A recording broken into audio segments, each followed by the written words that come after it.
So that's step number one, is make sure that your microphone doesn't fall off in the middle of a live stream. But no, seriously.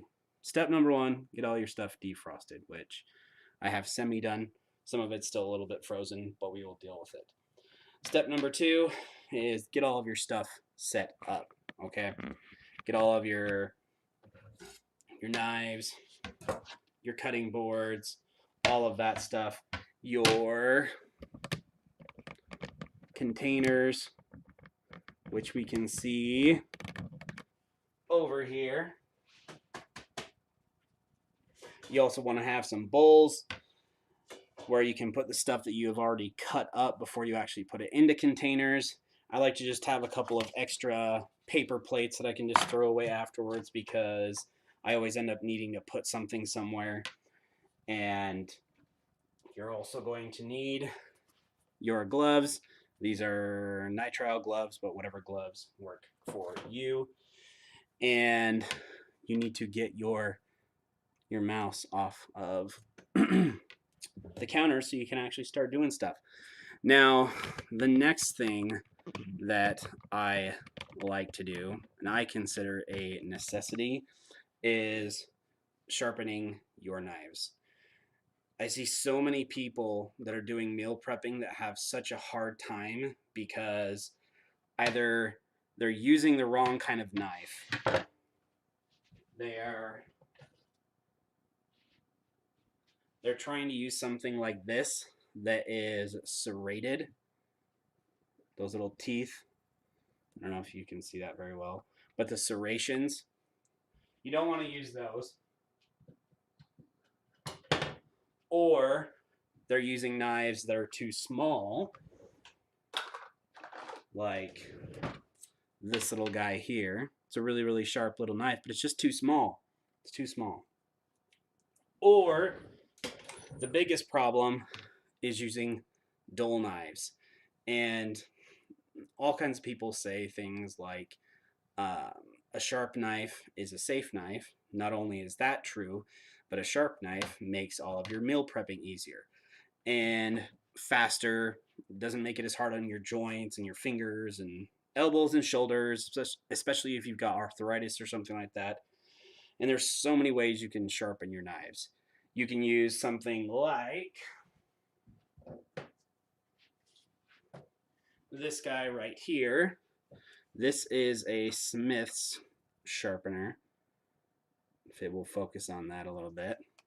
And what this is it comes out itself there, goes back in, and then you've got these diamond plates.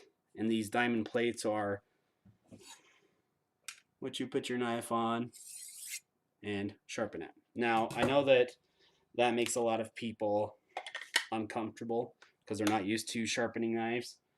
If you don't have experience sharpening knives, the best thing you can do is get a pull-through sharpener. And I honestly don't even have an example of that because other than raw feeding, I'm kind of a knife nut. And I have all kinds of other ways to sharpen knives. But they have pull-through sharpeners that you can get for $6-7, and you'll find these in two different places typically at the store. If we're talking about somewhere like Walmart as an example. And Smith's is a good brand as far as the sharpeners go. You can get these on Amazon and anywhere online as well. But you'll find them in two places in the stores. Number one, in the sporting goods section, near where they sell all of their pocket knives and hunting knives and stuff like that. But you'll also find a larger selection in the kitchen area. The same place where you would buy kitchen knives and stuff like that. In the same place where you'd buy utensils and spatulas and that kind of stuff. So what I actually use is this guy right here. And this is called, make sure that there we go. And what I use is a ceramic rod. And it's exactly what it sounds like. It's ceramic. And I just put my knife across it at the right angle and pull it through. So I'm going to do that a couple of times just to make sure that this guy is nice and sharp. And I'll go ahead and I'll put this down so you guys can actually see what I'm doing, since that's why you're here. Okay. And this is something I do not recommend if you're not used to sharpening knives. I would not recommend starting out with this method because you can cut yourself if you haven't practiced it a lot. But if you really, really want to, you can learn how to do this. Bottom line, make sure that before you get started, you have a sharp knife, because the last thing that you want to do is be halfway through your meal prep and be having to sit there and doing the saw motion trying to get through whatever it is that you're trying to cut apart. And that's pretty good. I probably, if I was just doing this on my own, I'd probably sit here and do this for a bit longer, but because you guys are here with me, I'll only do this 1 or 2 more times and then call it good. But again, point being, do not try and meal prep with dull knives. You will almost assuredly end up regretting it. Okay, there we go. There we go. Jennifer says that sound is super satisfying, isn't it? Isn't it? Marie says, Scott, will this video be available on your site later? It'll be on the Raw Feeding 101 and Dog Dad Facebook page. It will be on the Raw Feeding 101 Facebook group, and it will be over on YouTube. So short answer is yes. Okay, so now let's get this guy out of the way.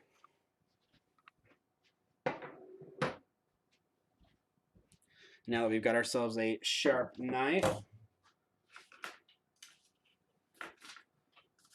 and we know it's sharp if we can cut a piece of paper. We can cut a piece of paper here. There we go.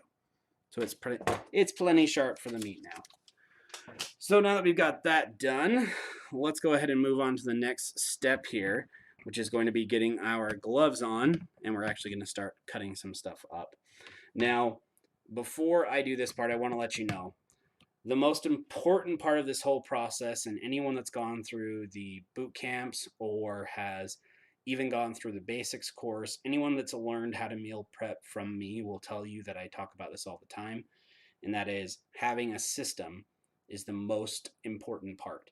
And when I say a system, I'm not talking about like nutrition software like Pet Diet Designer that we learn how to use in the boot camps. I'm talking about a system of you do the same thing in the same order every single time, so that after a while, over time, it becomes automatic. And normally, where you guys are sitting right now is where I would have all of my containers laid out here on the counter. Because I'm on one big long counter right here. So I've got this space right before the stove that you're seeing. And then over here on the right where you guys are is where I would normally have all of my containers. And I'd be going through and I would weigh stuff, put it in, weigh stuff, put it in. Because we're doing this a little bit different and you guys are in the way, what I'm going to do is cut up a large amount of stuff, one ingredient at a time, and I'm going to put it into these bowls here that you're going to be seeing in a second, and then I will put them into the containers, move on to the next ingredient, and so on. And because you guys are here, I'm not going to be doing a ton of meals, or else you guys would be sitting here watching me do this for like 2.5 hours.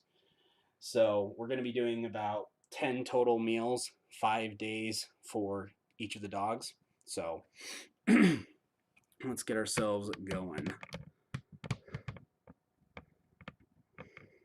All right. That should be good. All right.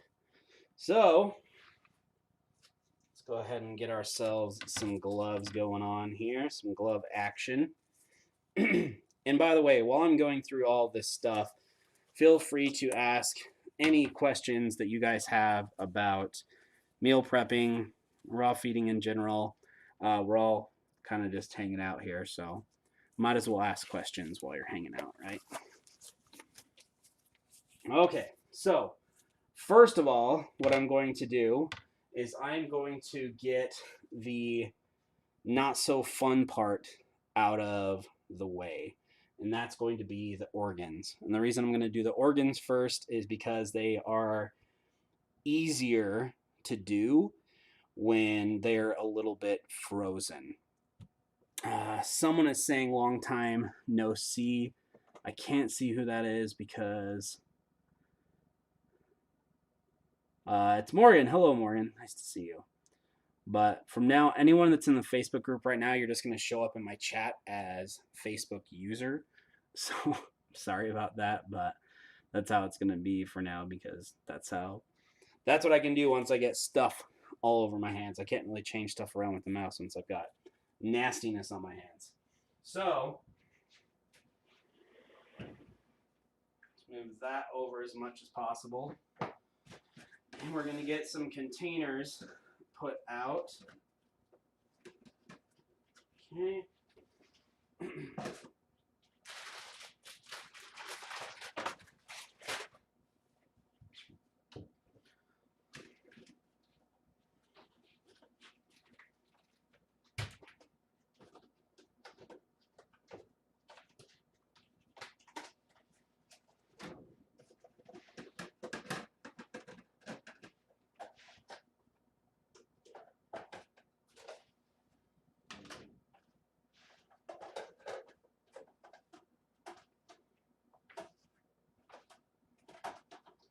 Okay, so like I was saying before, normally this container situation is a lot more refined. I know you guys couldn't really see what I was doing, but I was setting up containers there and containers there because I can't have them here because you guys are here. So let's go ahead and grab some organs. We'll start off with our kidneys. Could this be a good example with your younger dogs? Meal equivalent to what my 1-year-old English Mastiff could eat. This is Maggie. Ingredient wise, it could be similar, yes, but a Mastiff at 1 year old is still going to be in their puppy stage for at least another year. So the amounts are going to be vastly different. And on another note, there will be veggies that will be added to these meals. I'm not going to show here because once again, you guys are kind of in the way where the blender would normally go. And supplements will be added as well. But if you guys want to know what those are, the vegetables, what the supplements are, go ahead and ask and I'll tell you what those are. But they will be going into the recipes. It's just I can't do that because you guys are in the way. But again, Maggie, ingredient wise, yes. Amount wise, no.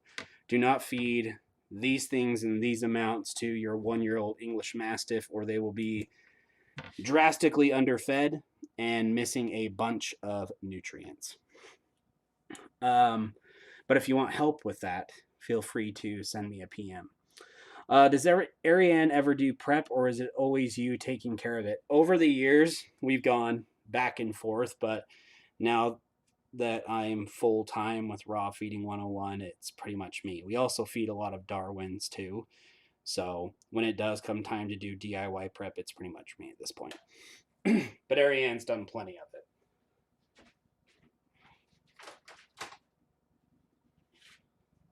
All right, so here we got ourselves some pork kidneys.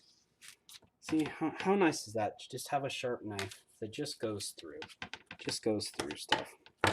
Now again, because we're not doing a ton of meals here, I'm not going to need a ton of these. So I'm probably going to pull out 2 for now and then bring this back over and we'll see how it goes. Okay. And by the way, this entire area between here and the table, if there's drippings and stuff on it, it will of course be cleaned up afterwards. But because this hand doesn't have any nastiness on it yet, I'm going to go ahead and turn on the scale, turn it to ounces. And I get questions about this all the time, about what scale to use. You guys aren't going to be able to see the amounts because it's just too small. But if you go to rawfeeding101.com/items, you're going to go to a page that will take you to the Raw Feeding 101 Amazon store. And there is a page there that has different scales. This is the E-Tech City brand. I'd pick it up, but again, I've got some nasty stuff going on already. And it was like $11 when I got it. This version runs off those little coin batteries that they use for watches and stuff like that. The ones that are out now that's exactly like this runs off of double or triple A's. And we paid, I think $11 or $14 for it. And it's been going for more years than I can remember. 4 or 5+ years. So you do not need to spend a lot of money on scales. But if you want a good example, again, go to rawfeeding101.com/items. Click here to visit the store, and then go to the scale section. Anita says, so are you saying we should feed puppy ratios until 2 years of age? I have a corgi. So while I'm answering these questions, I'm going to start cutting some stuff up. But no. So when it comes to, isn't it nice to just have a sharp knife and everything's done easy? When it comes to when to start feeding puppies as adults, that all comes down to the dog itself, meaning like the breed. So for example, the typical smaller dog, like something like a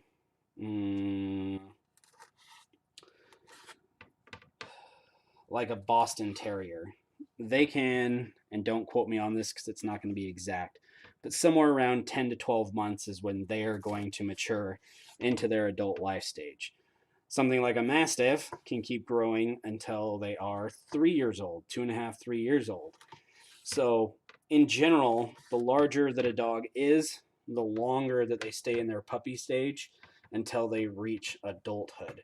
Something like a Corgi is going to be, I'm going to guess off the top of my head, but a simple Google search will tell you the average. Somewhere between, I'm going to say like 12 and 16 months, if memory serves. So the whole you can start feeding your dog like an adult at a year-old thing is kind of bust. It's not true. Some breeds, yes, but just because they turn a year old doesn't mean you can start feeding them like an adult.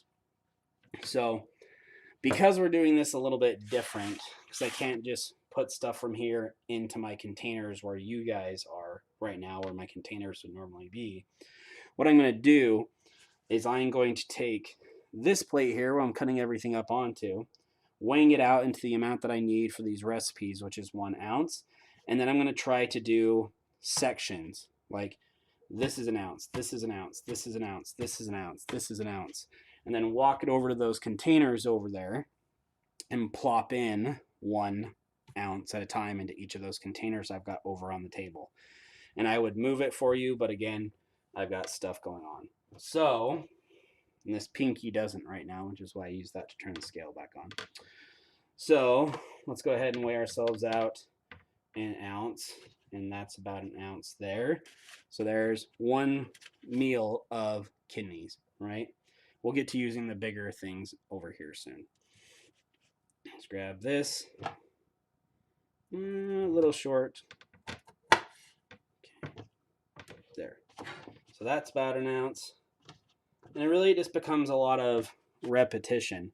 One thing that I have found that is extremely helpful, there's 1 ounce, when it comes to meal prepping, is once you've got your system down, as far as doing the same thing in order every time, being able to put on something like Bluetooth headphones and watch/listen to Netflix or something like that makes this a significantly more enjoyable experience.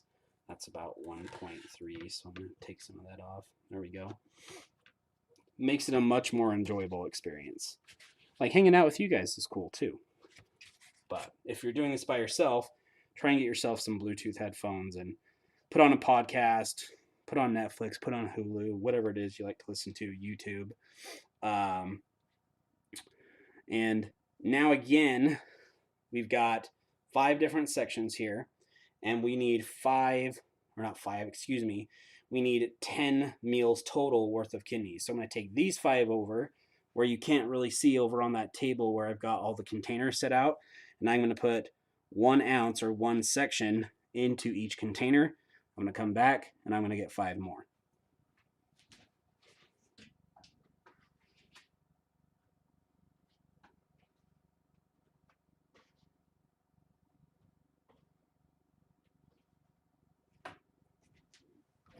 And yep, you get to look at my feet because I'm at home and it's Sunday and I'm being comfy.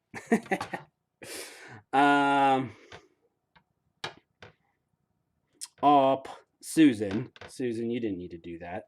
Susan just dropped in, if I'm reading this correctly, a $50 super chat. That was totally unnecessary, Susan. You went through, you were like one of the very first people that went through the boot camp program back in, it had to have been 2019. But thank you so much. That might be the biggest super chat that I've ever gotten. So thank you very much. Thank you. But tell me, how are the puppies doing? How's Diamond doing? I can't remember the new puppy's name, but how's Diamond doing? So we're at about 0.3 right here. A little short. And that's the other thing. Like, this is a little teeny piece, right? This is a little tiny piece. But even though this knife is really big, because it's sharp, I can make little teeny adjustments if I need to, not have to worry about cutting myself. So there we've got ourselves an ounce. Again, sharp knives, sharp knives, sharp knives. I'm pretty sure I'm like the only raw feeding person, I hate the word influencer, but raw feeding person that talks about keeping your knives sharp. Like, some people will show it, but I make a big deal out of it because I think it's a big deal. There's another ounce.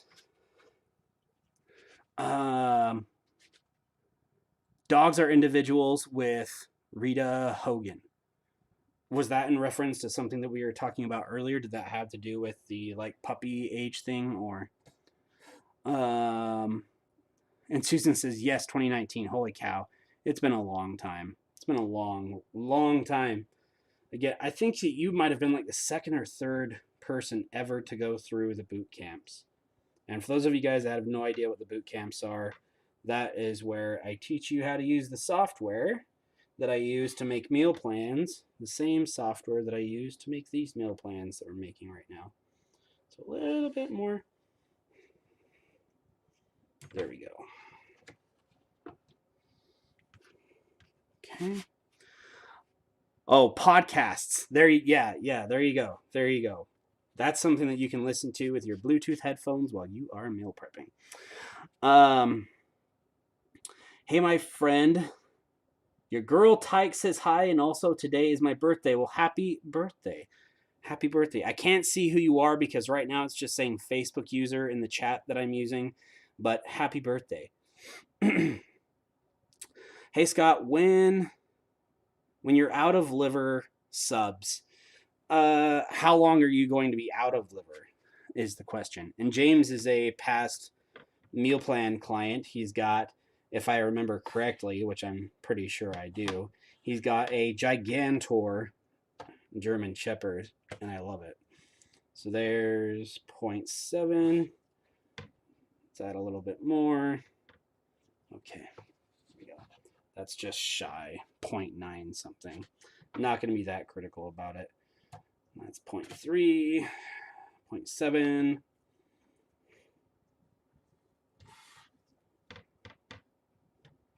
And 1. Now, really quickly, since we're looking at these, I see lots of questions about this. This is probably a better example.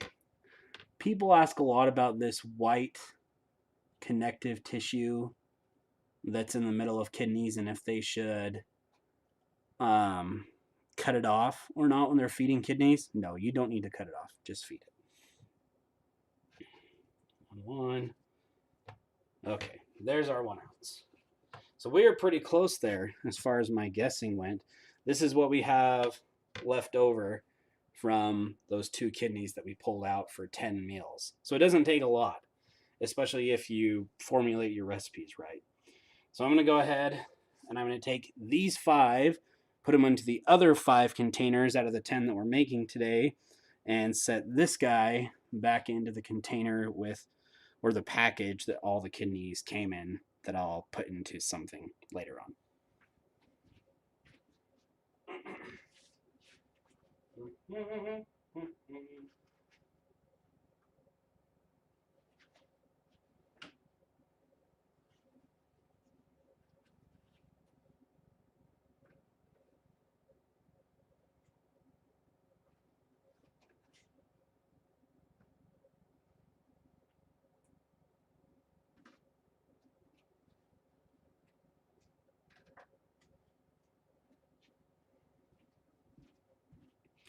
Okay. James says just this week. If it's just this week, it's not a big deal. I wouldn't even bother with it. Maybe if you want to give half of an ounce of whatever meat that you're feeding at the moment, just to make up for those few lost calories. But other than that, I wouldn't worry too much about it.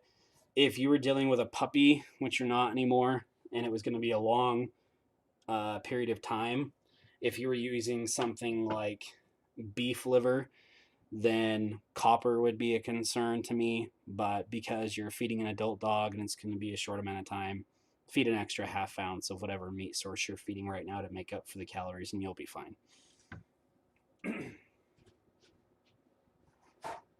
right. Next tip that you couldn't just see there. Make sure that you have your paper towels mounted on the wall so that you can grab them without having to touch the rest of them. Now, when I finish with something like an organ, I will wipe off the cutting board, not because it's going to contaminate anything else, just because they sweat, if you will, so much extra fluid that it just ends up making everything else a mess. So we'll just wipe all that off. A little sliver of kidney there, not a big deal. And again, this is just to keep things tidy, totally not about contamination or anything like that. And normally I'd have a trash can right here too, but I forgot.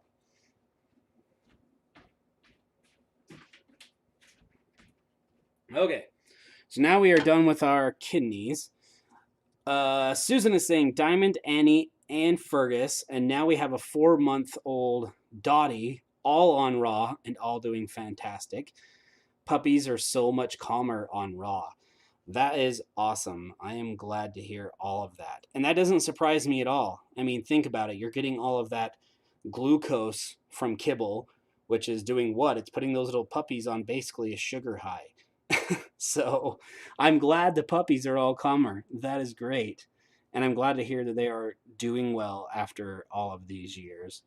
That's great. That makes me happy. That makes me happy. I know you can't see my face right now, but I am smiling. James says, any tips on knives that stay sharp? There's no such thing as a knife that stays sharp forever. If you're looking at an ad for, this ceramic knife never needs to be sharpened, it's a lie. It's a lie. So, I wish I could show you. I mean, I guess I could take these off and show you. So, here's how knives work. And we're going to be really quick with this. What you've got basically with your standard knife is you've got the 2 edges that come down to a point, right? And then this obviously is where you're cutting stuff with, is where those 2 sides of the knife come together. What happens over time, I'll make this bigger so you can actually see, is you get these, and these are really, really exaggerated. You get these little micro burrs, and sometimes you can even feel them. And that's why you start feeling like your knives are tearing through things as opposed to cutting through things really easily, is because this is a really clean edge. There's no burrs, so it just goes right through. As you use knives and accidentally smack them into your cutting boards and hit them on bones and all that stuff, these little burrs start to form. And when you sharpen, what you're taking off is all of those little burrs, so that it gets back to this. So there's no such thing as a knife that stays sharp forever. Now you can get higher quality knives that stay sharp longer, but you still want to at least get some of those pull-through sharpeners that you can get at any grocery store like Walmart or online. And they're going to have two pieces. One of them is going to be a steel of some kind. And it's going to be two little stones that come across kind of, this is weird with the camera, that look kind of like this. And where that V is where you'd pull your knife through to sharpen it. And then the other one's going to look exactly the same, except for it's going to be white, and that's your ceramic pieces, which is the same thing that this is made out of. And again, you just pull it through, pull it through, pull it through. So that is how the knives work, and get a good pull-through sharpener. James is saying I sharpen 3 times in meal prep. You might not have a very good edge on it as far as the actual profile goes. If you want to message me afterwards, we can talk a little bit more about it, but something's going on there if you're having to do it 3 times. I'm going to message you tomorrow to get some meal plans for Zeus. I would be happy to help. Is this a knife channel or a raw feeding channel? Both. It's both. No, I'm just kidding.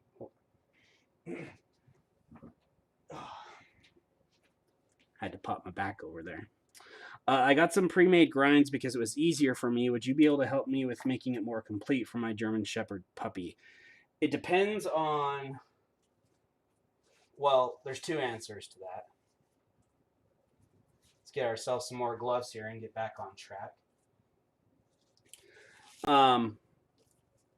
If it's a company, it really depends on what the company tells you about what's in the mixes. Because if we're going to use it, say, in a meal formulator like we use at Raw Feeding 101, then we need to know exactly what's in it and how much of what's in it.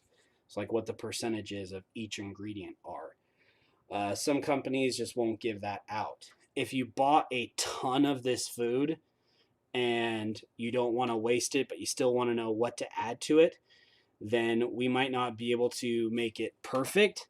But if you want to message me, then we could set up a consultation or something, and we can look at it and see what the best either food and or supplementation to add to it while you're going through it would be.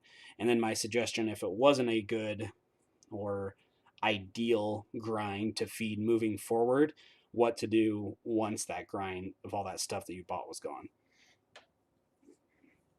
James says it's probably just a cheaper knife. Yeah, probably. Probably. Okay. So now, again, continuing on with our organ theme here, we are going to use some liver. This is just beef liver. You can get beef liver all kinds of different places. Been using this stuff for years, and it's never been an issue for us. So let's get this cut open.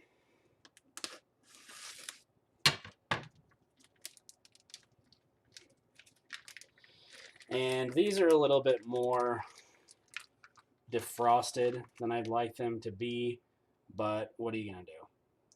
What are you going to do? We're already 15 minutes late to the live stream, trying to get our microphone to work. That ended up just falling off the counter anyways. And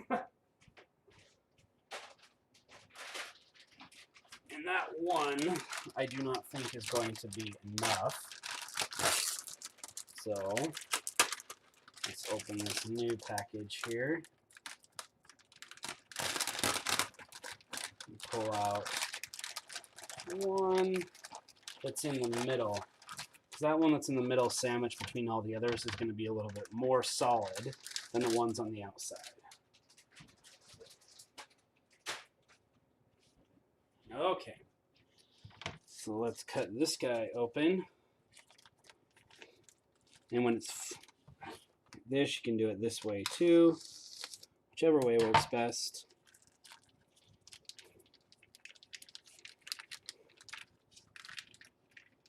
And organs are messy. Okay, and we'll grab a plate to use for transfer.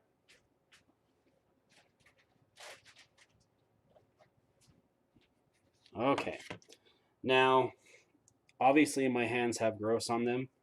I'm touching the scale. Guess what one of the things I sanitize is after I'm done? The scale. Hey there, Mr. Marshall. Hello there, person. I can't see who you are because the streaming service I'm using to go to all the different places on Facebook and YouTube at the same time won't show me your name right now. So, hello there. I don't know who you are, but hello there. I'm saying I have all the breakdowns. I will send you a message. Okay, perfect. Do you dump extra meat juices into the meals? Not typically, but there's nothing wrong with doing that. Yeah, not typically, but there wouldn't be anything wrong with doing it. So, once again, we're going to do the same thing. We're going to cut up an ounce, and then an ounce, and then an ounce. We're going to, because we're making 10 meals, do 5 little sections here on this plate, bring them over to our containers that are over there on the table, bring the plate back, do 5 more, and then move on from liver to our next ingredient. And over time, you get fairly good at guessing. So that's 0.8. And there's 1 ounce. Okay. 0.9. We'll call that good enough.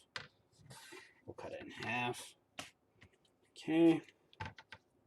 And if you have a dog that's really, really picky with liver, then you might want to cut this into smaller pieces so that it kind of disappears into the rest of the food. The dogs don't really mind liver. It's 0.7. 0.9 again. Okay, that works. And notice I'm not really caring about that 0.1. It's not going to do anything in real world application. Okay, let's cut you in half. That's about right. So other than all my rambling, really, this stuff isn't taking all that long. Okay. Well, that one's still got some frost on it.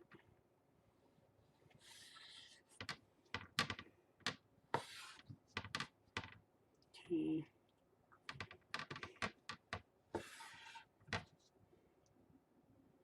That's too much. I mean, they'd be fine with that amount, but it's not what the recipe that I made says. All right. Liver, you go all over the place. Okay. So now we've got our 1 or our 5 different sections here. I'm going to go put these into 5 out of our 10 containers. Come back, and we're going to do it again.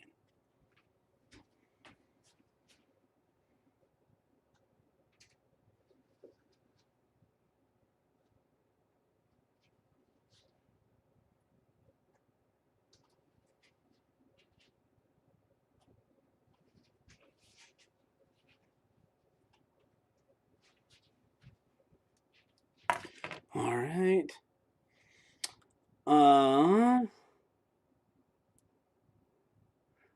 Oh, sorry, Scott. It's Diane. Oh, hello, Diane. How are you, my friend? Yet another graduated boot camp student. How are you doing this evening? I grind all my organs. They just wolf it down, Diane. Oh, there you go. You are lucky, my friend. Yes, I was itching my nose, but I'm using the corner where my wrist is, not my gloves. What would you use on a meal plan to make up for egg if it's too unaffordable or not available?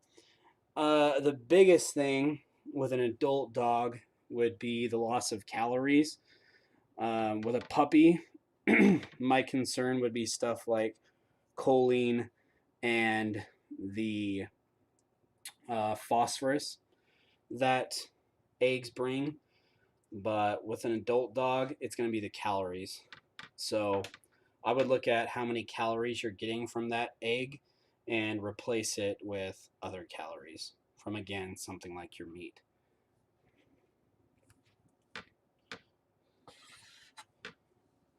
Okay. 0.6. Okay. There is 1.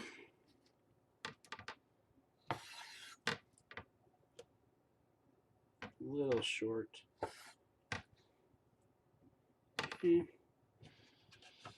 Cut you in half. Alright, what about you? You're pretty much perfect. Cut you in half. And we need another liver.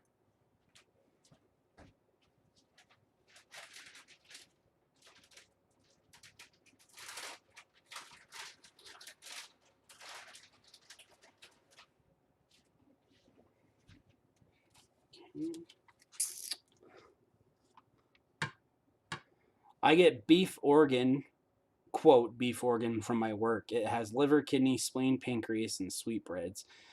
It comes in 1-pound blocks, and I blend it in my food processor so I can freeze it in molds. That works. That works. Especially for an adult dog. With a puppy, I'd want to know how much of what was in it, but not that concerned with an adult dog. Or I should say not as concerned. I'll take this and transfer you over.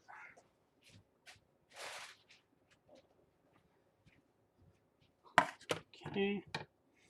Let's just continue on here.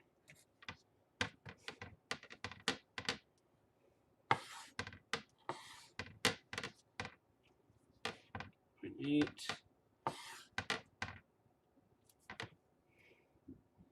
All right, that's 1 ounce. Hi, Tutu. You gonna come say hi?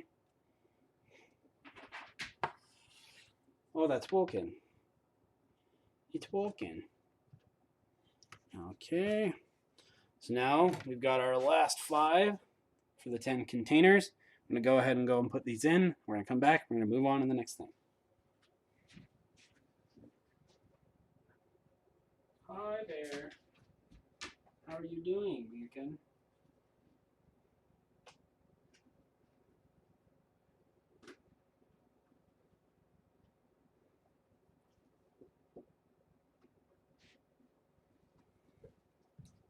Okay. Then I'm going to take this, transfer it over with the rest of the liver, put it away for next time.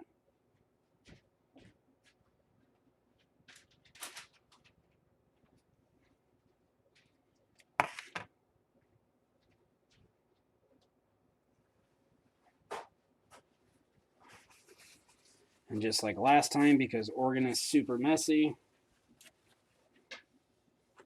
I'm going to give everything a little bit of a wipe.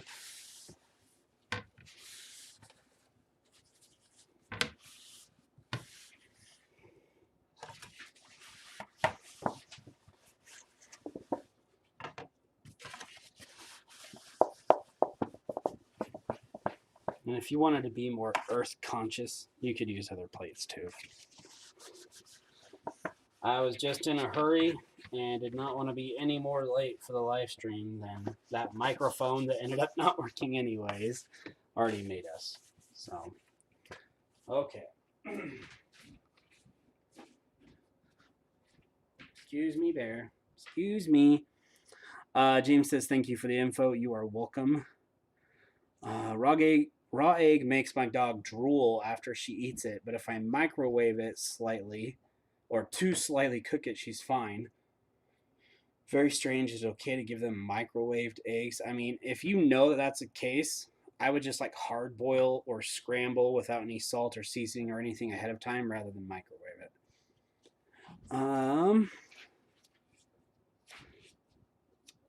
New studies show that slightly poached eggs are the best.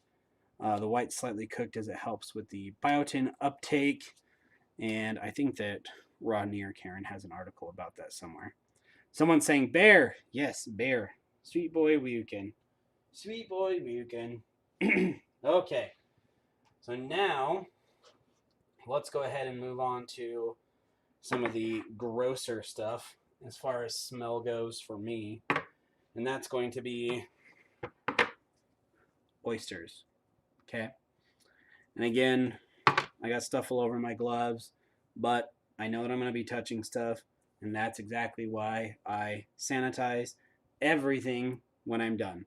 Check the floor for spots, clean up the entire table, this counter over here that you can't see where some of the containers are, the stove, everything. Including the can opener. But let's continue on here. We're going to go ahead and open you.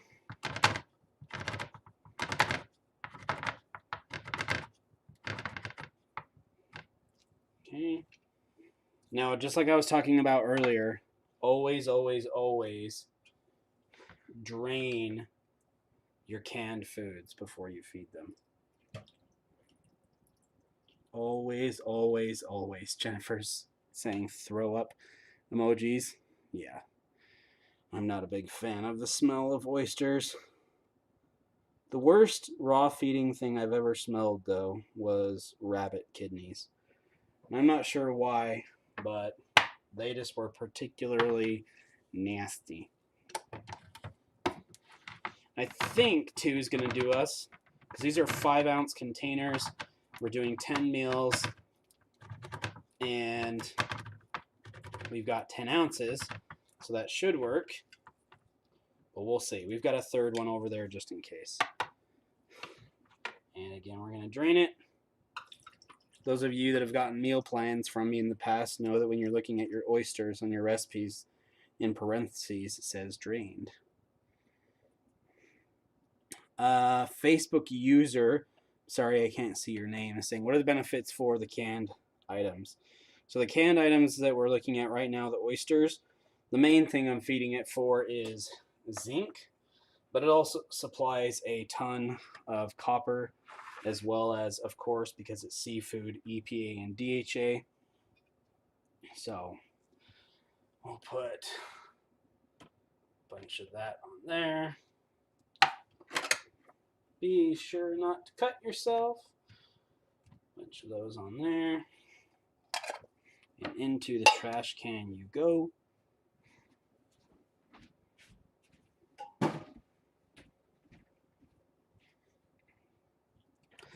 Saying Maggie, sorry. No, you're fine. Mainly because of the zinc, but these little guys not only provide zinc, but they also provide a ton of copper, as well as EPA and DHA, your fatty acids. Okay. So let's get until we got about 1 ounce here. And not everything that you're going to feed is 1 ounce. It's just that because I know how to make recipes really well, that I try to make everything when it comes to meal prep as easy for myself as possible. And so I try to make them easy to remember. Like, how many of these things can I make 1 ounce? And tweak something else to make that work. So don't think you can just feed everything as 1 ounce. Again, we're going to do the exact same thing. 1, 2, 3, 4, 5. Bring them into the containers. 5 out of our 10. 1, 2, 3, 4, 5.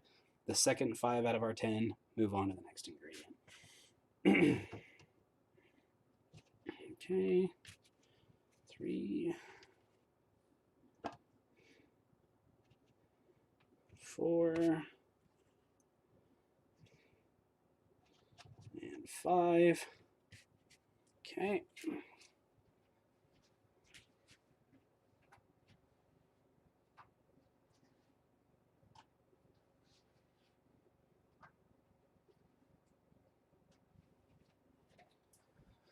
All right, so there's 5 there. Jennifer says, I don't know, man. My mixed block of organs smells pretty interesting. I believe you. Spleen's an interesting smell. An interesting smell for sure. There's an ounce.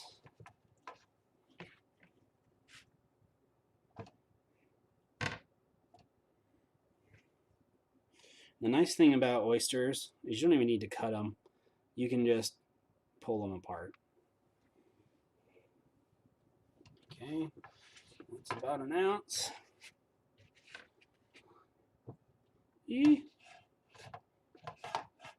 Stay.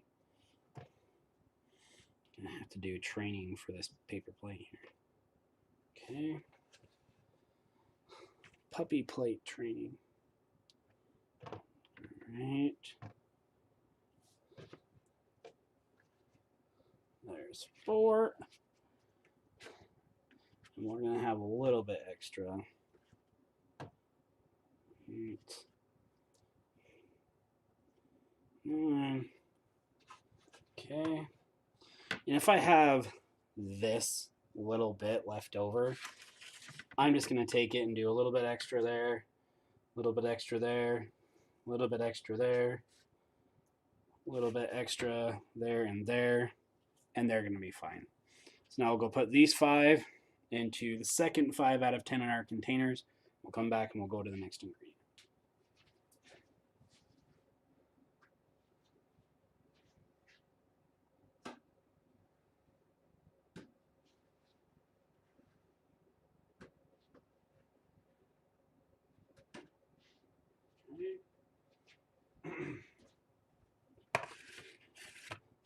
Same thing, paper towels.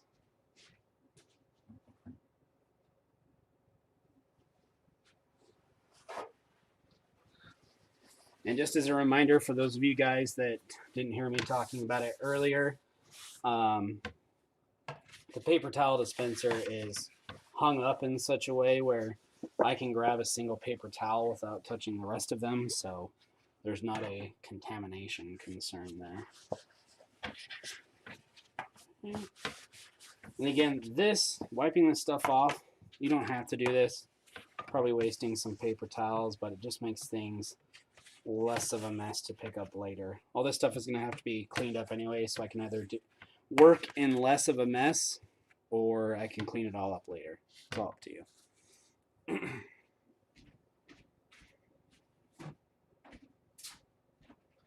Okay. Let's see here.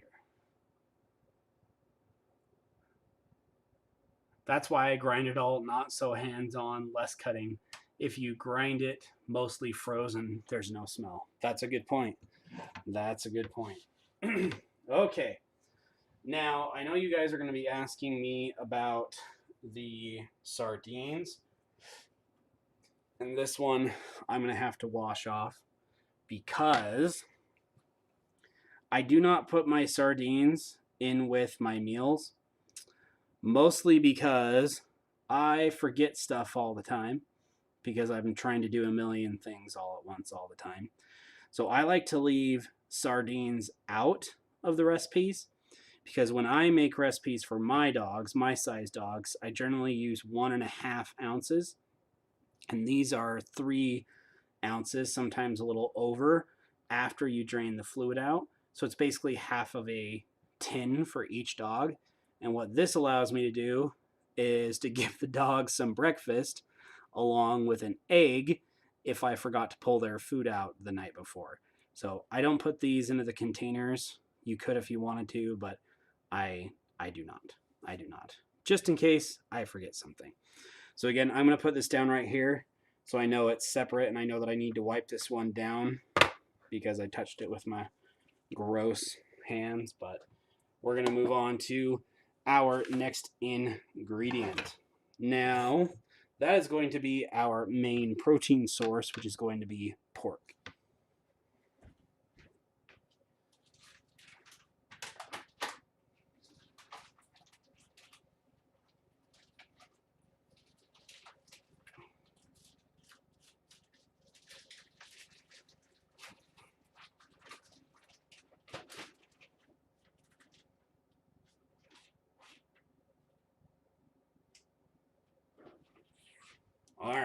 So this is pork loin from the last time that I did meal preps. If I have extra stuff left over, what I will do is I'll put it into a big Ziploc bag or a big Ziploc container, and then I will freeze it so that next time there is less effort on my part when it comes to making the recipes. I don't have to cut up as much. So let me go ahead, and I'm actually going to change the camera angle a little bit. So let me take these off.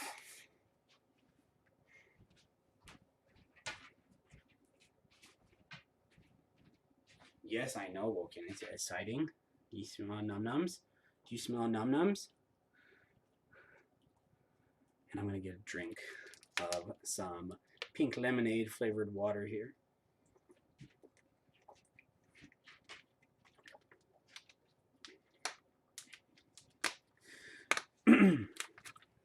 Right where Woken is, his head is where all of the containers are. So he's getting curious. And again, while I'm doing all this stuff, feel free to ask any and all of your meal prepping questions, your raw feeding questions, whatever you got. Okay, so now up until now I've had the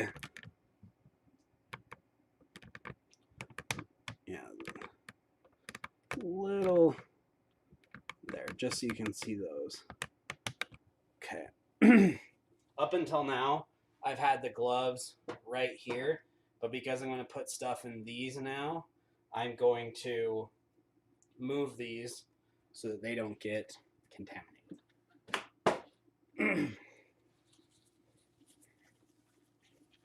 And I'm going to pop my back one more time.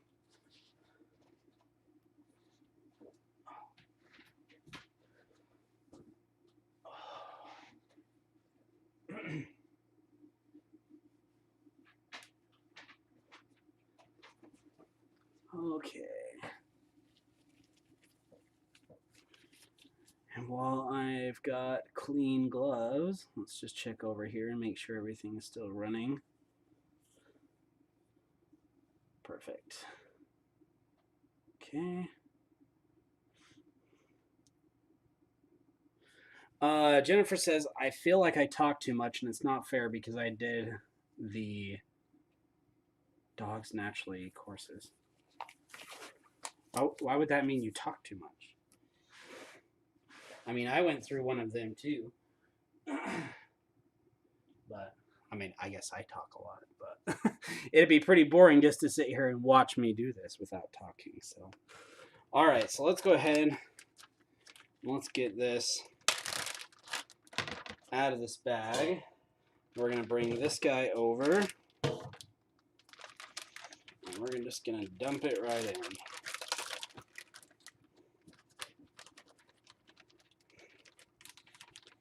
Okay, and again, this is stuff from last time. This is pork loin from last time that I cut up for the last round of DIY prep that I did. And now I don't have to cut it up.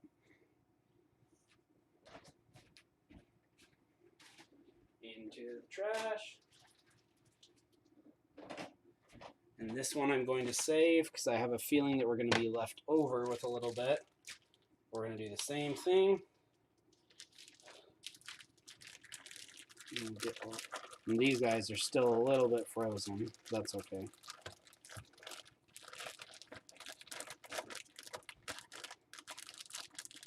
In fact, I'm just going to leave that in there for now. There's ice. Put that into...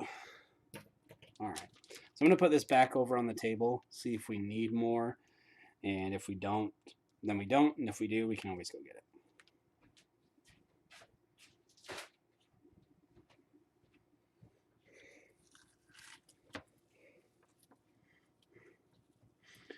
Ariane says, to-do. Yes, it's to-do. Hello. Look at him eyeballing the food. That's great. So we'll just break this up a little bit. So we've got it into pieces. Because again, this is still a little bit frozen, but that's fine. Oh, and that's a good point to talk about, is I don't know where this myth came from exactly, but whoever's telling people that you can't freeze and refreeze food is incorrect. It's just not true. The danger comes from food getting into the food danger zone, which references temperature, which is 42 or 43, either way. 42 or 43 degrees or warmer. That's the so-called food danger zone. But refreezing and freezing food again, defrosting, freezing, doesn't do anything to it. Now, as far as people goes, it can mess with the taste, but the dogs don't care. And it's totally safe to feed. Most of the stuff, meat-wise, that you find in the grocery store has already been frozen at least once anyways. Okay. So, what we're going to do here is I'm going to grab a paper towel so it's not quite as messy.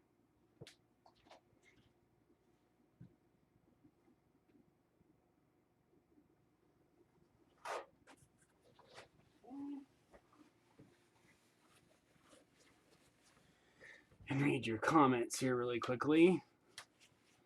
Jennifer says, you're supposed to talk. Nobody cares what I have to say.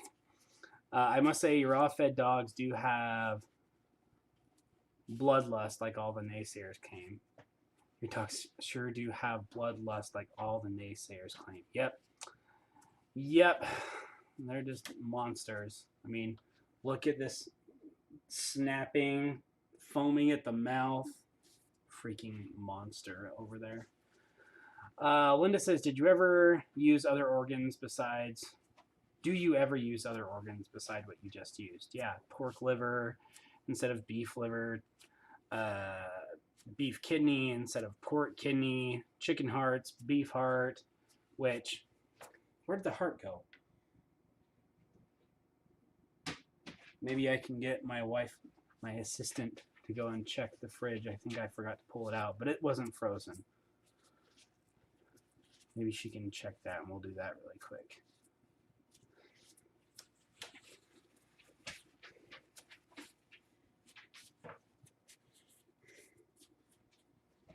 What do you want me to check the fridge for? The heart.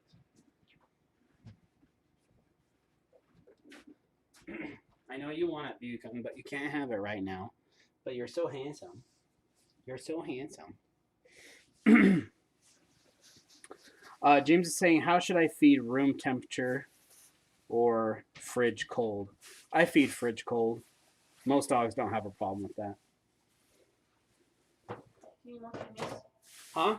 Do you need more kidneys? No. Thank you, though. Yep. There we go. I almost forgot this. Heart. Beef heart. And it's going to be 1 ounce as well. So we're going to do the same thing we did with all of the other organs. Do you want this kidney in the fridge or freezer? Put it in the freezer, please. A round of applause for my beautiful assistant, everybody. Okay. Put that there. Thank you, my beautiful assistant. You're welcome. I live in the shadows. My wife says I live in the shadows, aka she's not coming on camera. I have to feed room temperature or my dogs barf it up. See, and that does happen with some dogs. It's not super common, but I have seen it before. Now, one thing that I do want to address, since we're looking at the heart here, and this is not a whole beef heart by any means. Beef heart is huge. But a lot of people, let me just cut this section off so it's a little bit easier to see. Okay. I'll put that over there a little bit. A lot of people see this stuff. See if I can get it closer without touching things. Those things right there. And people think that you can see it there as well and there as well. And a lot of people get, come on, refocus. Refocus. If you focus on Woken.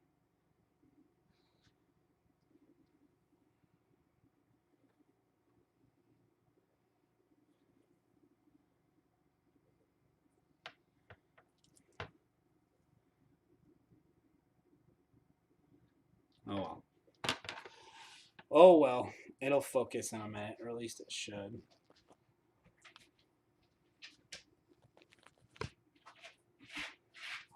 Oh well. But this is just connective tissue. It's not heartworm or anything like that, so you don't need to be concerned about feeding it. Now, because this is a larger... Goodness gracious. It's going to drive me crazy. It's going to drive me crazy. Hopefully you guys can deal with it, though. Woken, let's see if it'll focus on you. See if it'll focus on you. Here, I'm going to turn the light off and on, see if that'll do it.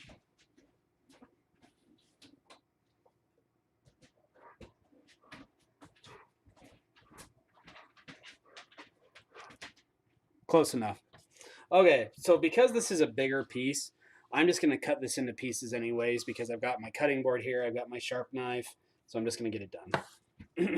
And whatever I don't use, I'll just put into a container of some kind for later on with the next round of meal preps. Okay, some bigger chunks over there on that plate for now, which you can't see very well. Take this guy. Always keep your fingers out of the way. I prefer to do this like claw looking grip thing so your fingers aren't in the way. There's kind of a natural break right there. So that'll work. Put you over there. Okay.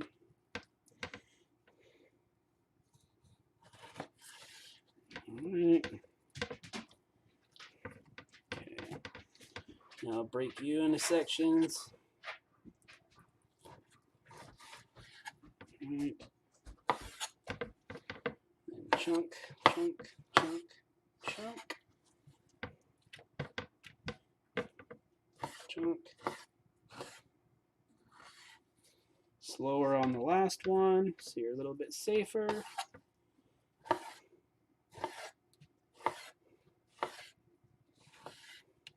Okay. My cutting board is going all over the place for some reason. Cut you apart. Okay. And this fat does not need to be removed. It can make it a little bit harder to cut, so be careful while you're doing that. Okay.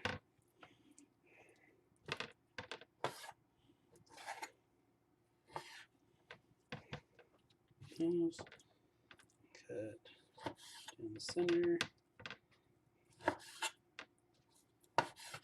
Okay.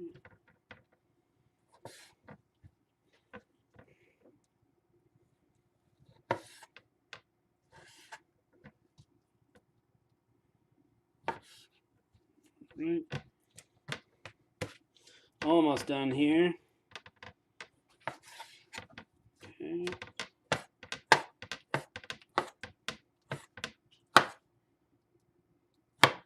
Again, go a little bit slower when you're cutting fat because fat gives you more resistance and it's easier to slip, which obviously we do not want you doing. Okay.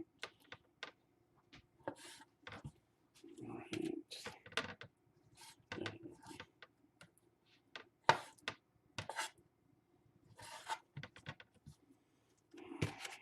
Last piece here. All right. And now we can start doing our 5 sections like we were doing before. I'll put that over there so you can see that more now. Anita says, sardines are figured in as a portion of the muscle meat. How much sardine and or mackerel should be given per day? I don't feed based on percentage diets or 80-10-10 or you know, the 80% meat, 10% bone, 10% liver, and another secreting organ. I follow the NRC standard, which is based on amount of nutrients per 1,000 calories that they eat per day. So it's a little bit different than what you're talking about. I think it's significantly superior to percentage-based feeding, but if you're talking about ratio diet feeding, typically fish like sardines or mackerel or salmon is considered an extra, if you will, a side ingredient, not counted as part of the 80%. So if your 80% says you should feed 10 ounces of meat per day, then you wouldn't want to count part of your sardines towards that.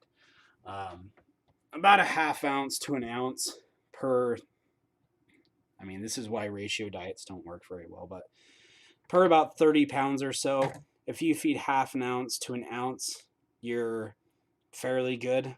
But again, it's hard to be really accurate or give good recommendations when it comes to ratio diets because they just don't meet nutrient requirements as well. So just like before, we're going to do about 1 ounce. Okay, that needs to come down just a little bit. Okay. There's an ounce. All right. We need, there's an ounce. That's close to an ounce. 0.9.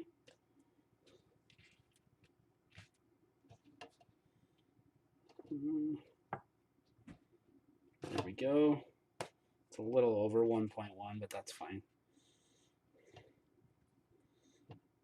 1 ounce. Okay. I'm going to take these 5, put them into 5 out of our 10 containers, come back and do it again.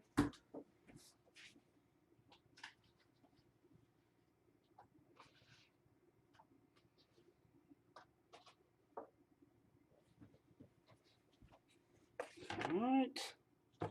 See, and this is why having something like Netflix going on can be really beneficial and make this a little less boring, because I'm sure that you guys are having so much fun listening to me babble on. But this is what meal prepping is like. You just get it done, you go in repetition, you have your system, you do things over and over again in the exact same way so that eventually it just becomes autopilot. Okay. There's an ounce. There's an ounce.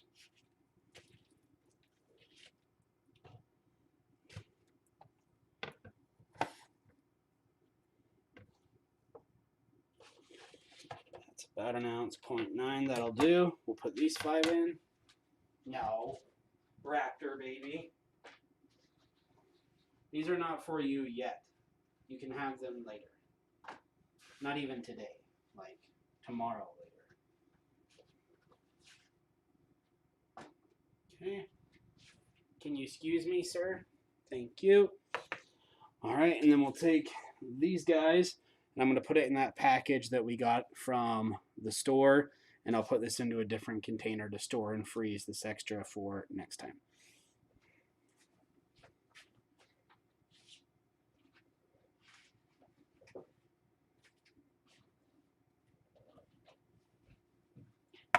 All right.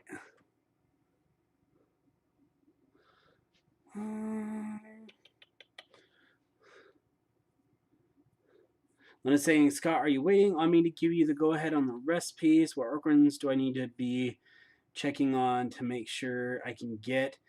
You're going to have to send me a PM because I have no idea right now because I can't go and look at it. But if you want to send me a PM, then I can go and look at it.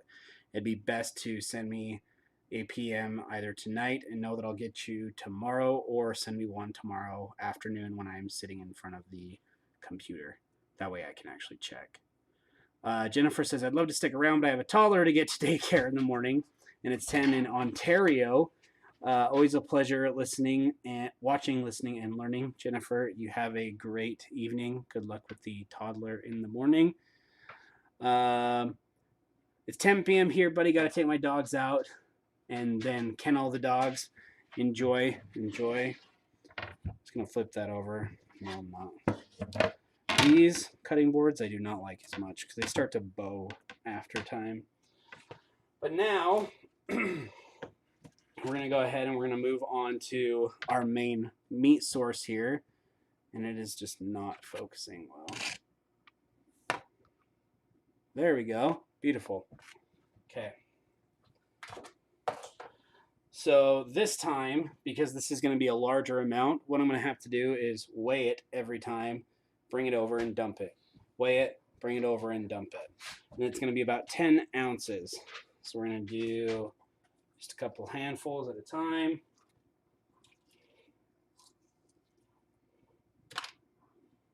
Okay. There's 10 ounces. And since we've got a couple more plates here, we'll do the same thing with those as well. So we know that that's good to go.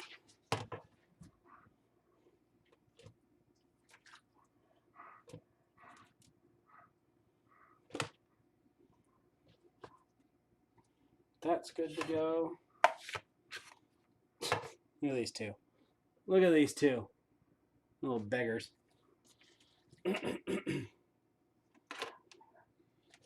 I know, Wolfgang, your life is so hard. It's so hard. 9.1, 0.6, 10. Okay. I'm going to take these three. I'm going to dump them into 3 containers, these 3 plates. We'll do 3 more until we are done with our 10 containers. There's 1.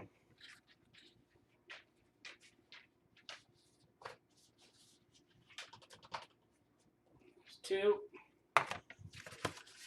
Notice how I'm like folding them so they're kind of like almost like a, I don't know, not a shovel, but you know what I'm saying.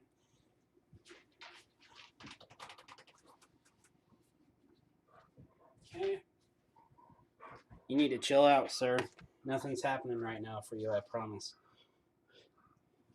Okay.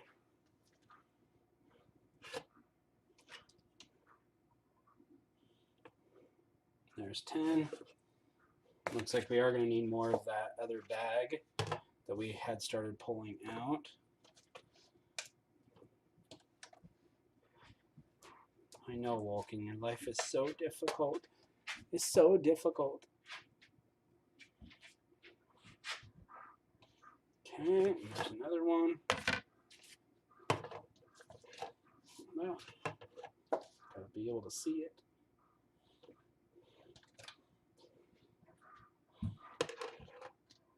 Take that piece of ice out.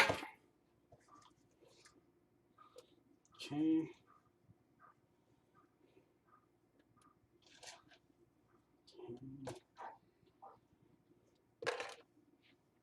Another little hunk of ice. And 10. So we'll go dump these into one of our containers each.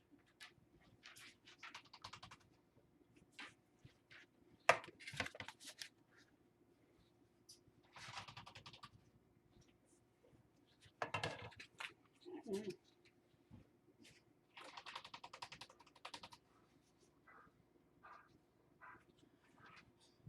Now I'm going to bring this over to the table and get the rest of that stuff that's over there.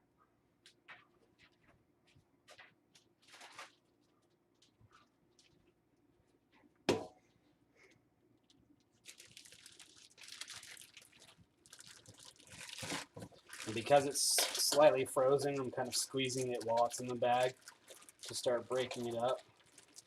And again, for those of you that weren't here before,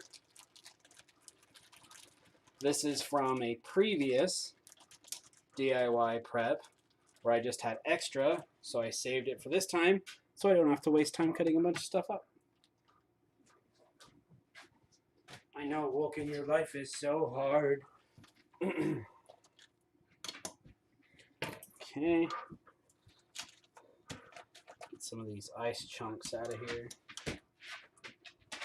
You're gonna slip on the floor, old man.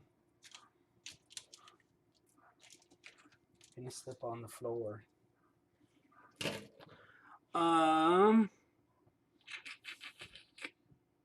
How do you choose the right pork loin ingredient in PDD to get fat and calories right? There are so many pork loin choices in PDD.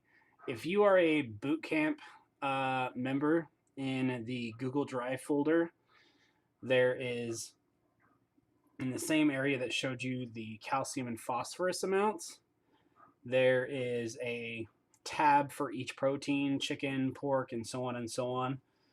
And it will also have the ID number in Pet Diet Designer for that particular food.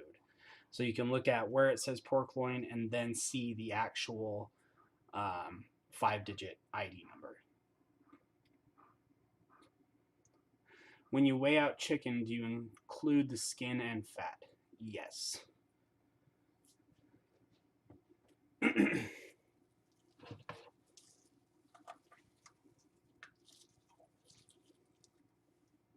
Because in NRC feeding, where we're actually feeding based on nutrient standards, all those things are taken into account for the calories, the fat, everything else.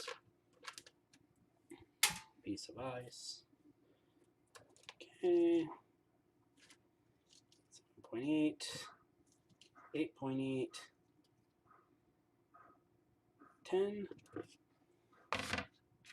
Do you feed bone with every meal? And these containers, is that split between 2 meals per day or 1 meal each? So the 10 containers will feed both dogs for 5 days. So 1 container equals a full day's worth of food for 1 dog.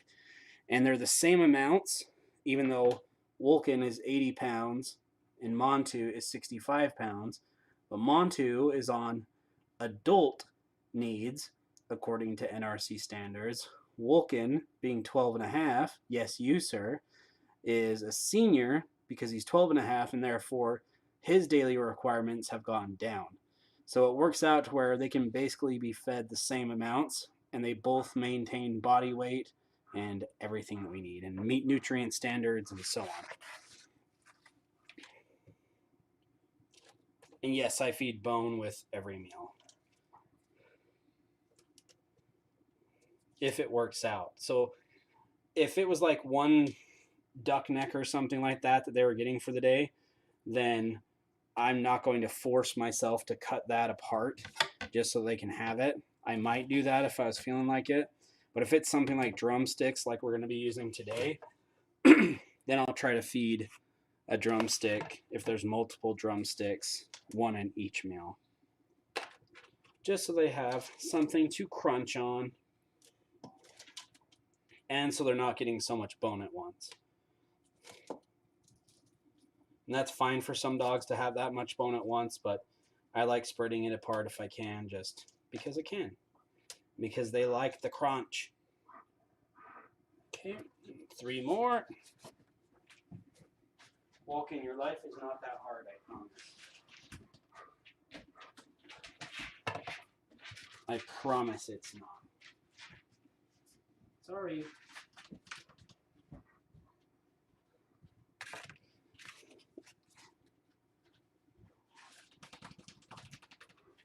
Alright, so that was 9.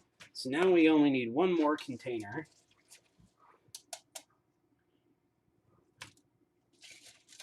So that's 3.9, 6. Trying not to get any of the ice that's in here. 7.4, 8, 8.34,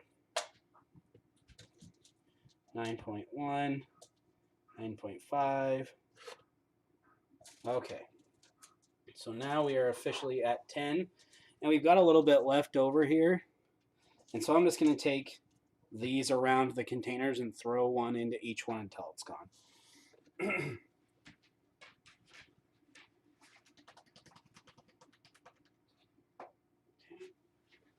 And again, I'm just going to come over and throw 1 of these in each container until they are gone. Because that little bit extra is going to do absolutely nothing as far as messing up their calorie amounts or anything like that.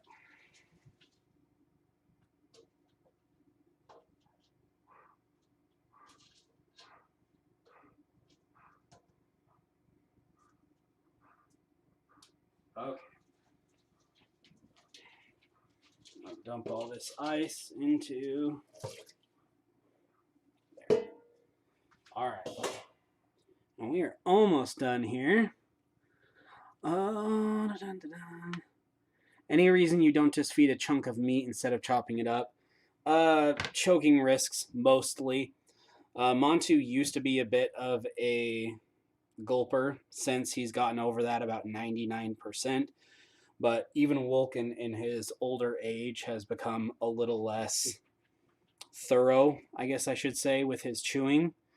And it just makes it easier for them to digest as well.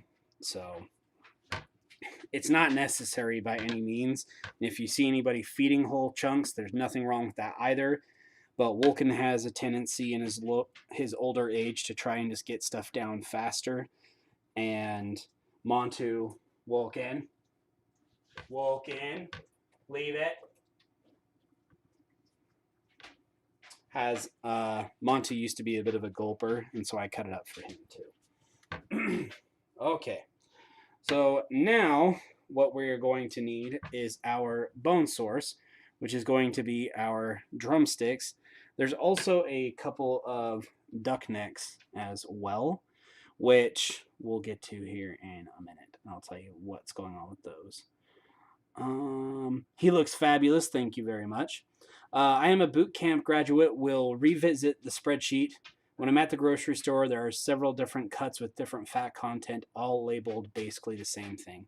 What you want for pork loin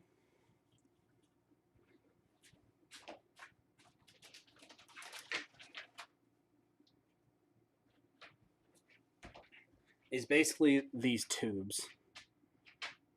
That's what you're looking for. It's going to have a little bit of fat on one side, a little bit of a fat layer. And this is, if you cut this end off and this end off, that's what they use for pork roasts. And then everything in the middle is what they use for pork chops. So you kind of have multiple things in one thing, if you will, one cut of meat. But this is what you're looking for as far as pork loin goes. And really, pork loin, pork shoulder, as long as you're not feeding all the skin off of shoulder, they're not super different, as long, again, as you're removing most of the fat to where it looks mostly like this, and you're not feeding the skin that comes on pork shoulder a lot of the time.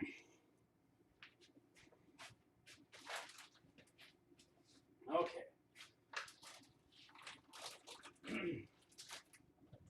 So I'm going to take this over, and I'm going to get our drumsticks.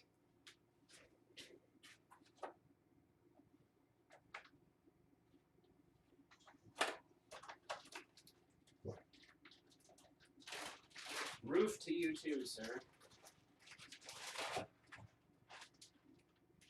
Roof indeed.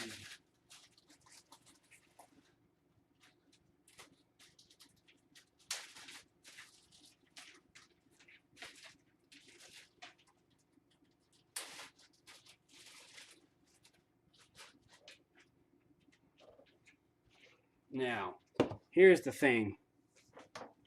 I know I'm not going to have enough of these to finish all these meals, and the plan was to go and buy more of these today. But we had a huge snowstorm come through, so yeah, it wasn't worth the drive out there. I do have some duck necks.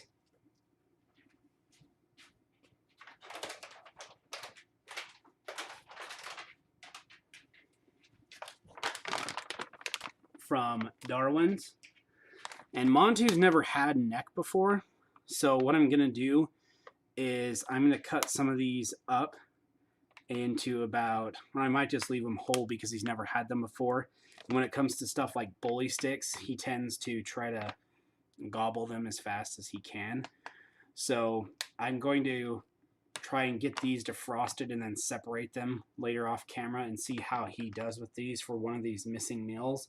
But anything that doesn't get drumsticks tonight, I'll fill in with drumsticks later on. It just wasn't worth going out and risking crashing the vehicle and hurting ourselves in the big snowstorm. So I know we're not going to finish it with these that are right here, but we're going to do our best.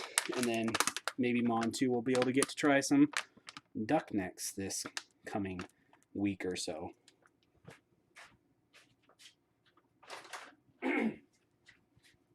All right. Have you noticed or heard of a difference in bloat with feeding raw versus kibble?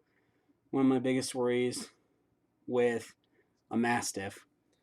And I can't do a ton of commenting on anything medicalese because we're streaming on different platforms.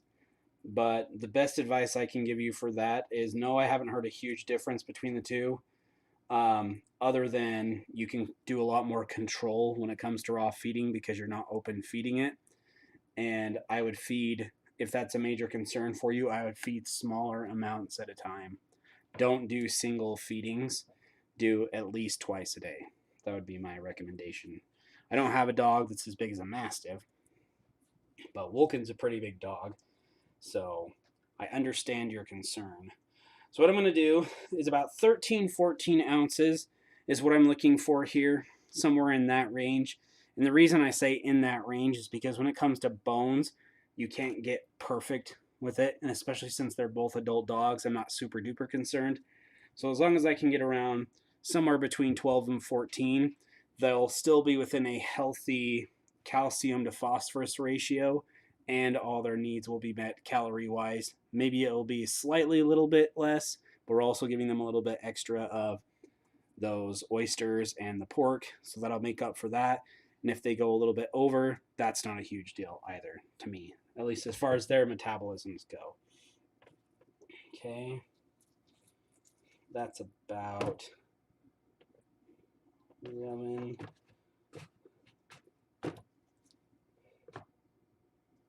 Okay, put you over there. This is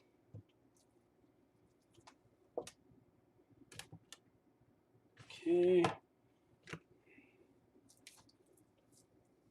That is, look at that thing. Lordy. Now, side note, when I feed really big drumsticks like this, I know that they're going to have a hard time getting through that. So what I will do is from this angle, when I'm cutting on the board, like pretend underneath my finger here is the cupboard, I will cut these pieces off the side so that they can get access to the bone easier. So it's not as much of a choking hazard. Okay, I'm going to take these and I'm going to put them into 3 different containers.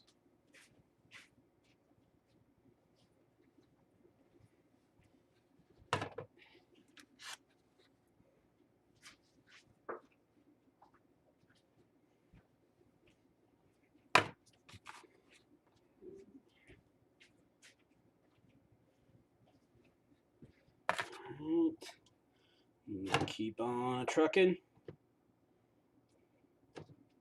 It's a little bit smaller than I want. So I just wish I had some more options here. If it's a little bit under, I'm not super concerned about it because they're adult dogs. And I don't have the best options to work with right now anyways, because I'm short on ingredients.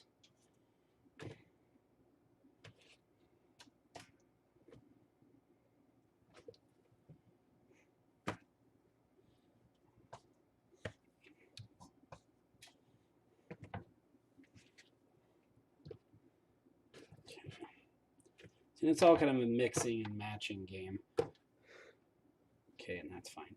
So like what I'll do if I get like one of those big packs of drumsticks from Costco or something like that is I will take 3 plates and I will have really big ones, small ones, and then ones that fit kind of in the middle. The bigger ones will go to Wilkin because he's a bigger dog with bigger jaws. And the smaller ones will go to Montu. And then whatever's left over, I'll try and divvy them up from smallest to largest, that kind of thing.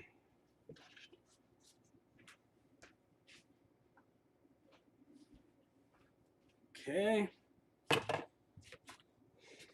Man, we still got a bunch of people watching. You guys are awesome. Thank you very much. Again, feel free to drop your questions into the comment section while we're hanging out here.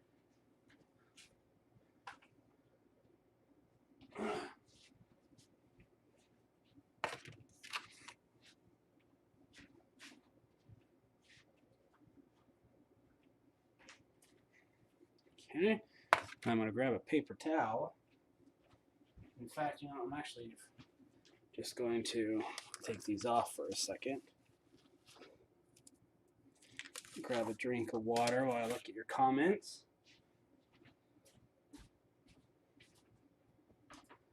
And then we will take a look at our finished product.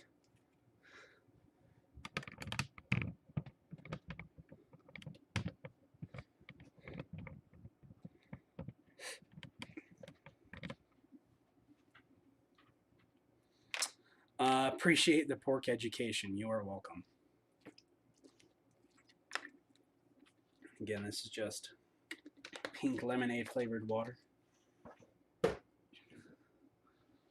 Okay.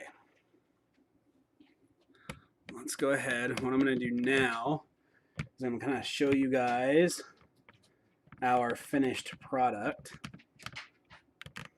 Finished-ish. Finished-ish. Grab some more gloves.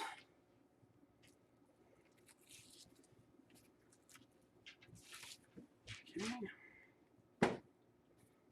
Hi there. I can give you a pet because I don't have gross gloves on. Isn't that so nice? Do you want to say hi to the people? Say hello. Say hello. Okay.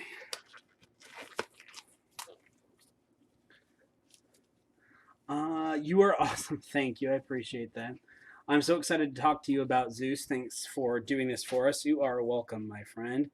If I had to substitute neck for drumsticks, how much of a difference is there between them? Huge difference. So if we're talking turkey neck as an example, like let's talk about the drumsticks first. This is one thing why ratio feeding it's not my favorite thing. And it doesn't work. It doesn't work. So if we're talking about a chicken drumstick and everything, if you like go and look at the New Zealand food database, if you go and look at the USDA database, everything gets shown per 100 grams. So all these numbers that I'm talking about is per 100 grams, okay? So per 100 grams, you've got approximately like 595, or for easy math, 600 milligrams of calcium per 100 grams of the drumsticks, which is essentially 3.5 ounces. That's what 100 grams is. For that same 100 grams, or 3.5 ounces of turkey neck, it's got 1,800 milligrams of calcium. So you're literally talking about 3 times as much calcium for the exact same amount of bone source. This is why, again, I'm not a big fan of ratio or percentage-based feeding anymore, because doing stuff by NRC standards is just so doable these days that doing it that way, other than temporary or getting started while you're learning, all that is totally fine, but doing that forever I don't think is a good idea, because doing it based on NRC standards, or basically based on science and actual nutrient standards, is so doable and easy these days. It's just far superior.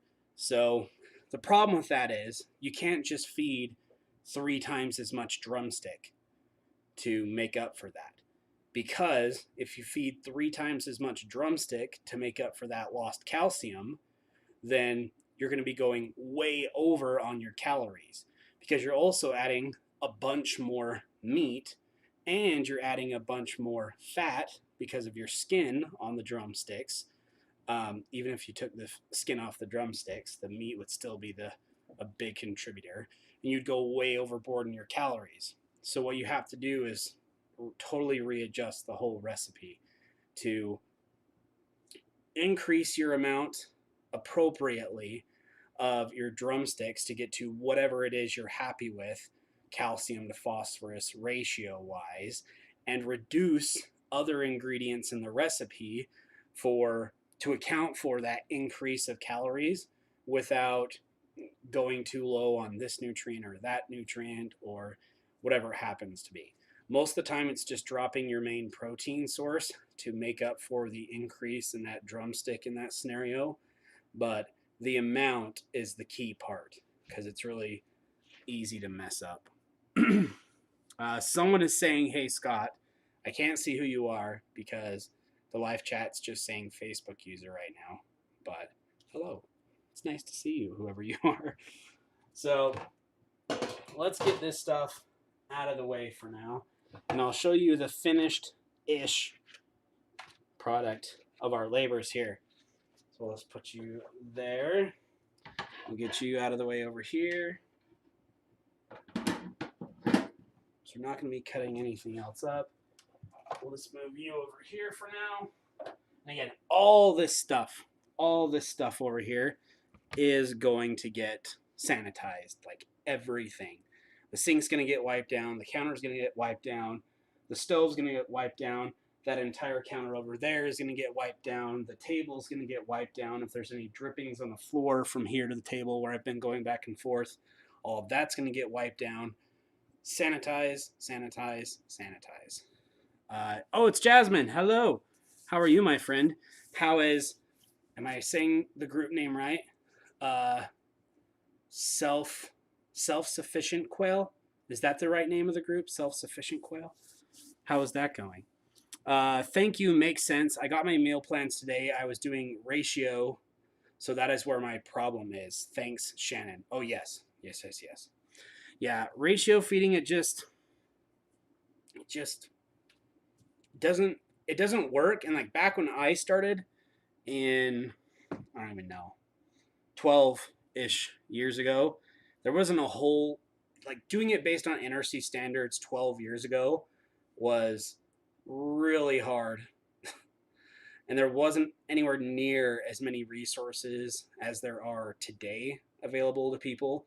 So there's no reason anymore not to do it based on a nutrient standard. Whether you do it to AFCO or NRC or FDIF or FDIF, I don't even know how to say it, but they use it over in the UK, I believe is where it's used. They're all feeding standards based on your dog should have X amount of each nutrient per 1,000 calories that they eat per day. And with help from people like me that do meal plans and stuff like that, and the nutrition softwares that are out there these days, and if you want to use one, go check out the boot camps. But there's no reason anymore to stay on 80-10-10 and percentage-based diets anymore. Some people just do it by choice, and that's your choice, and more power to you. But it's just much more accurate. We're making sure we're not feeding too much or too little of this. We're making sure that we're not feeding way too much or not enough fat, going way overboard or going way under on calories. And it's really not that hard. If you look at like someone that does a barf diet and they're fairly well educated, then they're like, well, I should add seeds and I should add fish and all that stuff.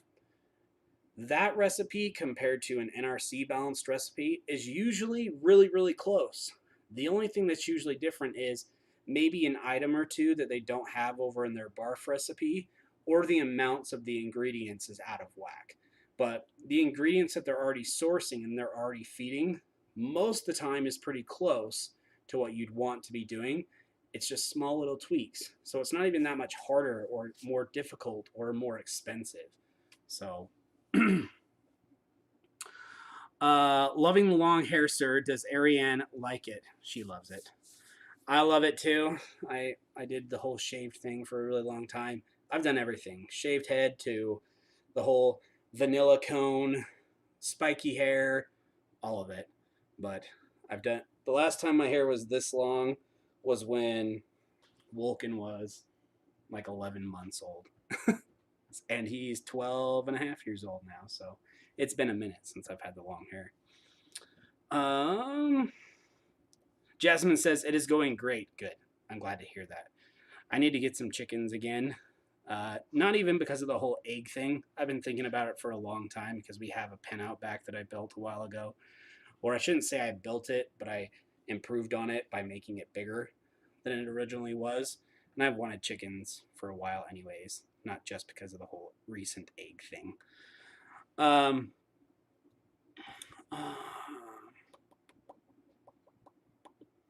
Ariane says, I do. I usually pull it up in a ponytail.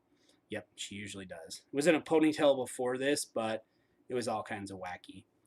Want to tackle some recipes for my 2 giant breed puppies since my laptop with PDD on it has bit the dust. I will head over to RF101 and order a couple. I would be happy to. That sucks. I'm sorry. RIP computer. That's unfortunate.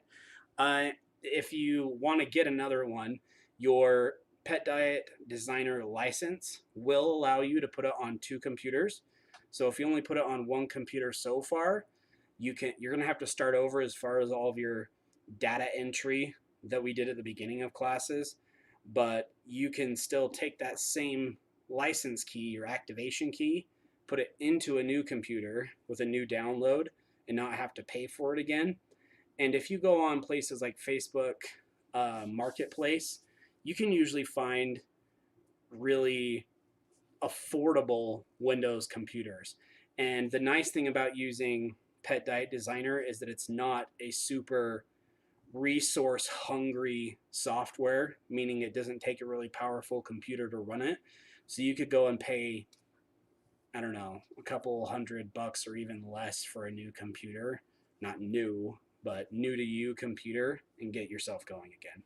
But I'd be happy to help you with the puppies in the meantime. Someone said bare feet. Yes, I do have bare feet. I do have bare feet right now. So can I just message you or do I have to go through your website first? As far as the recipes go, you can message me, of course, but if you just go to rawfeeding101.com, you're going to see all the Valentine's Day sales stuff. And there's 2 buttons right there. One says Get Balanced Recipes. One says Make Balanced Recipes. Click on the one that says Get Balanced Recipes if you want me to make some for you. But you can message me too if you have questions. Linda says, whenever adding supplements, do you put them in or mix with something? So I will not put them in the containers because the oils can be damaged by freezing.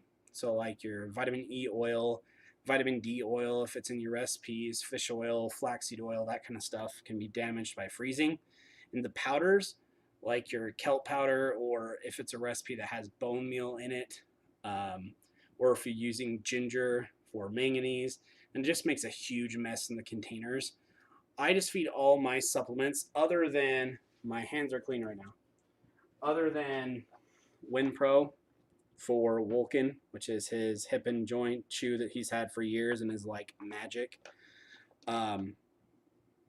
This is the only supplement that I don't feed at the time of feeding at night. They get all their supplements at night. The only exception to that would be if your dog's on a bone meal recipe.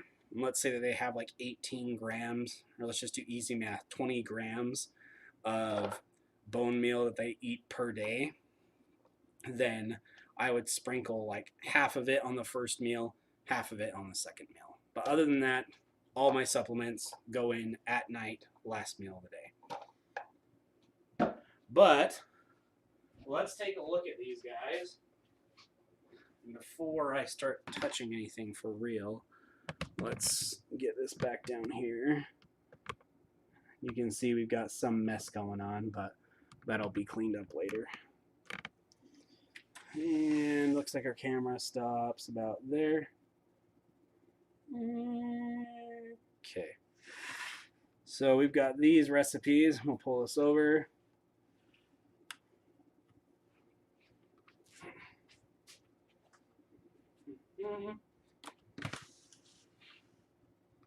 Okay.